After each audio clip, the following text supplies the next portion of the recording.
We're bombarded every day with information. I mean, how could you not see what, the chicken or the egg, right? The old chicken or the egg example. What came first? Was it the lack of motivation, and therefore now they're in a dead-end job? Lack of curiosity means they have no insight. They can't look ahead and think, hang on, wouldn't it be awesome if I did this? Or what would happen if I did that? And they have no dreams.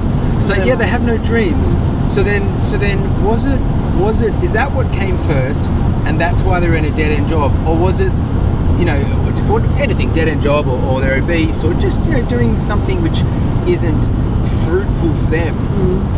Or was it that they got this unfruitful job first, or unfruitful lifestyle, and then that became the norm for them, and then they lost curiosity? They had no curiosity. What came first? I kind of wonder sometimes. They know what they have, and that's a secure thing, so they stay with that.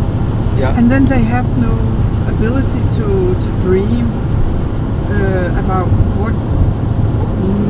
Just asking that simple question: where do I see myself in 5-10 years? Yep. And then pursue that goal. Yep. They don't. They just know this is the way it's always been, and they just go on living like their parents and the parents before them. And that's it. And it's enough. How could you not be inspired or have interest? To go exploring. No, I think it's easy for them. They see it there in one dimension, and that's it. They have no urge to do anything else but what they used to and what they did yesterday. It worked for me yesterday, it's going to work for me again today. And that's the way they think. No, they don't think. Yeah. They just do it. Yeah, maybe they don't even think. They just go through their kind of routine with the current state of affairs in the world at the moment. There's a lot of fear as well. Yeah, really.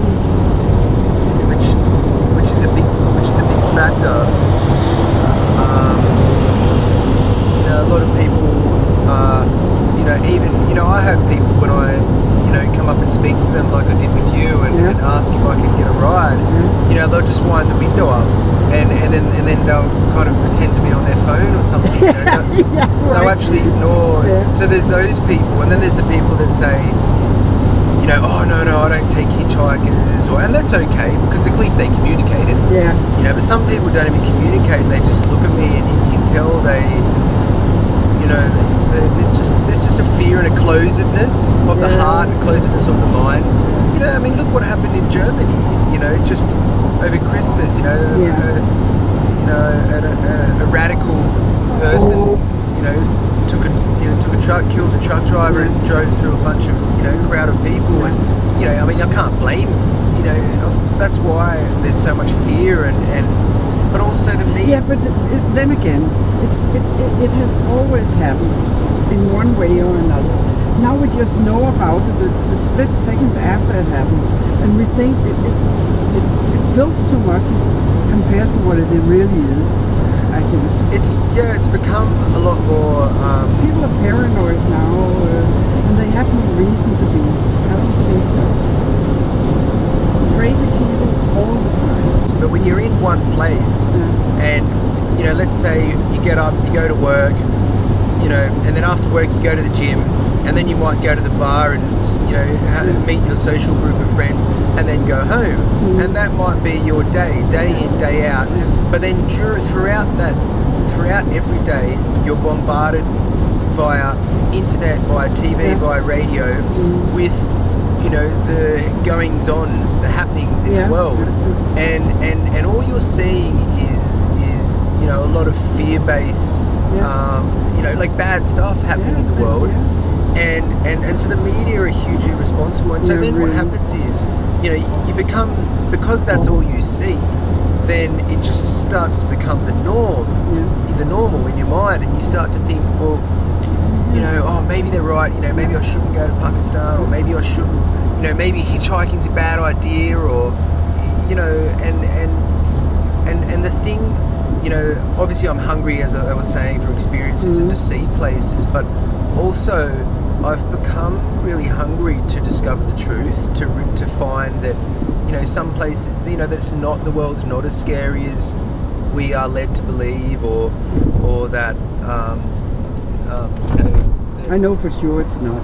It's not, yeah, and you know, and the thing is that I'm just, the longer I travel, the less ignorant I'm becoming, which is wonderful, because it means that, you know, if I'm sitting at a table one day, you know, having dinner with family or friends, you know, and they start, you know, talking,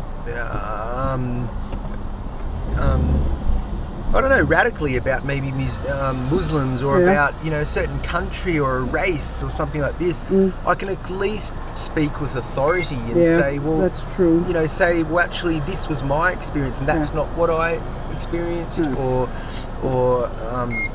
you know, it's just, at least, you know, and you can never close that door. Once you've opened those doors in your mind, you can never close those doors. It's the wanting to not be ignorant as well, which drives me as well. And that's only something recent, you know, in the last kind of probably 3-4 months, since towards the end of my time in Napoli, I started to kind of realise, you know, after I was able to speak some decent Italian, and that opened another door in my mind, being able to speak another language, you know, because you have to really re-strategize your thinking, and you know, how you put your words together and everything. When you understand the culture a lot better, when you can understand what people are talking about, you might not be able to speak the language or make a fluent conversation, but you get an idea of where we're going. Kind of it.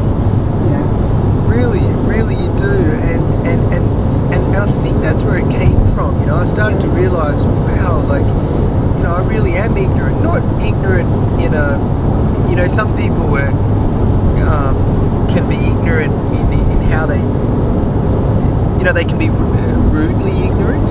You know, I don't think I was ever kind of rudely ignorant, but just ignorant in that I can understand a culture better now. I can understand what makes people tick better, or what makes a country tick. It's become an internal growth thing for me, the travelling, you know, rather than just being a visual, I saw the Colosseum, or I saw the, you know. But you must spend a lot of time alone too, and that's where all the thoughts and the reflections and the things take place. When you spend time alone. My life has kind of become almost like a storybook. You know, like a diary.